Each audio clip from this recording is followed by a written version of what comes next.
Hello everyone, आज मैं the little princess and her monster Prince मानवा के चैप्टर 6 को एक्सप्लेन करने वाली हूँ। चैप्टर 6 की शुरुआत में हमें उस लड़के को दिखाया जाता है और आंसिया बोल रही होती है उसके गर्दन पर वह निशान और उसकी लाल आँखें। मैं यह बता सकती हूँ कि वह रिचर्ड है, यह वही है और यह the beast and the lady Nobel का मेन लीड है, रिचर्ड कैसिल। रिचर्ड बोलता है, बहुत समय से आपसे मुलाकात नहीं हुई आंसिया। आंसिया बोलती है, यह सही है। रिचर्ड एम्पेरर के भाई ड्यूक कैसिल का दूसरा पुत्र है। क्योंकि क्राउन प्रिंस ब्लैक को एक कर्ज की वजह से उन्हें एक छोटा जीवन जीने के लिए छोड़ दिया गया था और ड्यूक कैलिस और उनके पुत्र को अगला सम्राट माना गया। हालांकि रिचर्ड उत्तराधिकारी के लाइन में बहुत नीचे था क्योंकि उसकी मां एक दासी थी, लेकिन उसने सम्राट बनने की महत्वाकांक्षा के साथ एक एक करके अपने सभी शत्रुओं का सफाया कर दिया और अंत में वह सिंहासन पर चढ़ता है। और नोबल के अंत में डायना का उपयोग ब्लैक से छुटकारा पाने के लिए किया जाता है। यह सब सोचने के बाद आंसिया बोलती है, नहीं, ऐसा कभी नहीं होने वाला, मैं ऐसा नहीं होने दूंगी। एम्पेरर टेंस्थियन का अचानक निधन नहीं होगा और ना ही ब्लैक को सिंहासन से उतारा जाएगा, क्योंकि मैं ऐसा होने से रोकूंगी। और अब आंसिया रिचर्ड से बोलती है, क्या बात है? रिचर्ड बोलता है, तुमने शादी होते ही हंगामा मचाना शुरू कर दिया। तुमने सभी दरबारियों को नौकरी से निकाल दिया है ना? आंसिया सोच रही होती है, निश्चित रूप से, क्योंकि वह एक जासूस था जिसे उसने दरबारियों के बीच भेजा था। वह यहाँ जांच करने आया है। आंसिया बोलती है, तो क्या हुआ? और रिचर्ड बोलता है, आपके लिए इतनी जल्दबाजी में कुछ करना स्वभाव के विपरीत है। आंसिया बोलती है, क्या?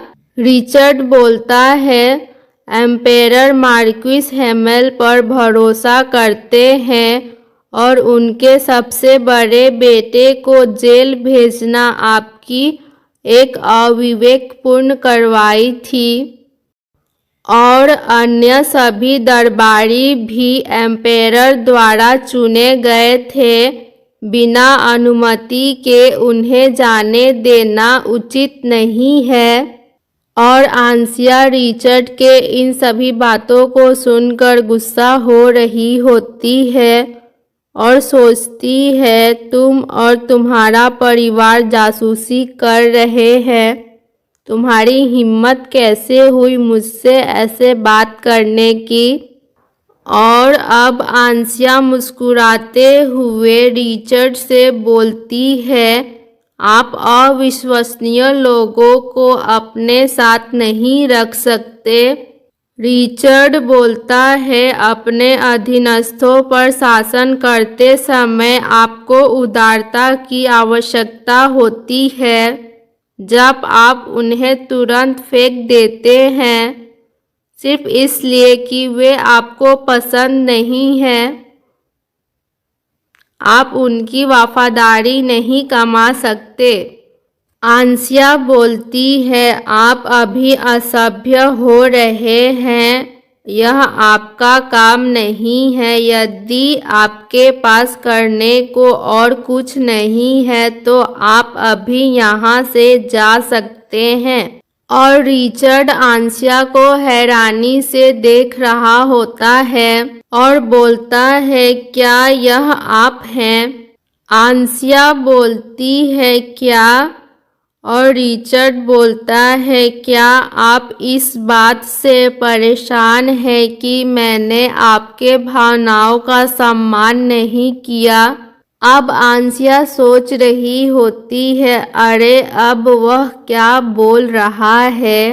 रिचर्ड बोलता है, मुझे आप पसंद हो आंसिया, मुझे क्षमा करें कि मैंने आपको अस्वीकार किया, लेकिन आप तो जानते ही हैं कि मेरा जन्म किस प्रकार के संबंधों से हुआ है और आप एम्पायर के आदेश के विरुद्ध कैसे जा सकते हैं और आप मुझे बता सकते हैं कि आप अलग हैं। आंसिया गुस्से से बोलती है, क्या आपने इसी तरह उन सभी महिलाओं का उपयोग किया और उन्हें त्याग दिया जो आपको पसंद करती थी? रिचर्ड बोलता है, आंसिया तुम अच्छी हो, इसीलिए तुम मेरे दिल की बात समझती हो, है ना? तुम्हें मैं सचमुच पसंद आया। और आंसिया रिचर्ड के इस बात को सुनकर बहुत हैरान होती है और बोलती है, यह क्या बोल रहा है? और अब आंसिया मुस्कुराते हुए रिचर्ड से बोलती है, सर रिचर्ड, आप बहुत भ्रमित हैं। आपको कौन पसंद करता है? रिचर्ड बोलता है, क्या? और आंसिया बोलती है, इसके अलावा रिचर्ड कैसिल, अब तुम्हारी अशिष्टता बहुत हो गई। एक कुलीन व्यक्ति की हिम्मत कैसे हुई कि वह प्रिंसेस से अनौपचारिक रूप से बात करे? क्या आप अभी शाही परिवार का अपमान कर रहे हैं? रिचर्ड बोलता है, आंसिया, क्या तुम अभी भी नाराज हो? और अपने हाथों को आंसिया की ओर बढ़ा रहा होता है। तभी कोई व्यक्ति रिचर्ड के हाथों को पकड़ लेता है। इसके बाद अब हमें दिखाया जाता है कि वह क्राउन प्रिंस ब्लैक होता है और रिचर्ड बोलता है, योर हाइनेस। ब्लैक गुस्से से बोलता है, आंसिया को इससे नफरत है। रिचर्ड ब्लैक से बोलता है, ऐसा लगता है कि कुछ गलतफहमी हो गई है। मिस बेलासियन और मैं लंबे समय से घनिष्ठ मित्र हैं। ब्लैक बोलता है, रिचर्ड, यह मिस बेलासियन नहीं है, यह क्राउन प्रिंसेस हैं।